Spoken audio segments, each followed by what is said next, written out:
ఓం నమ శివాయ శ్రీమాత్రే నమ. మిత్రులకి శ్రేయభిలాషులకి అలాగే నన్ను ఇంతగా ఆదరిస్తున్న యూట్యూబ్ ప్రేక్షకులందరికీ కూడా పేరు పేరు ధన్యవాదాలు. మిత్రులారా, మీ అందరికీ పరాదేవత ఎలవెలా మీతో ఉండి మీ మనోవాంఛ నెరవేర్చాలని మనస్ఫూర్తిగా కోరుకుంటున్నాను.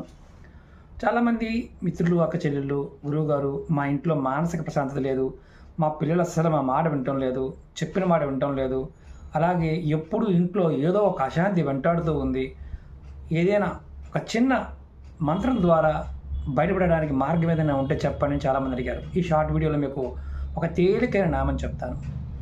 ఈ నామాన్ని మీరు రోజు 108 సార్లు అనుకుంటూ ఉంటే ఖచ్చితంగా మీ ఇంట్లో మీరు ఎదుర్కొంటున్న అశాంతి తొలగిపోతుంది.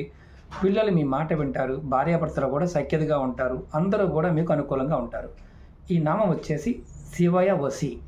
శివయ వసి, శివయ వసి, శివయ వసి. ఈ నామాన్ని మీరు ప్రతిరోజు 108 సార్లు అనుకోండి, ఖచ్చితంగా మార్పు వస్తుంది.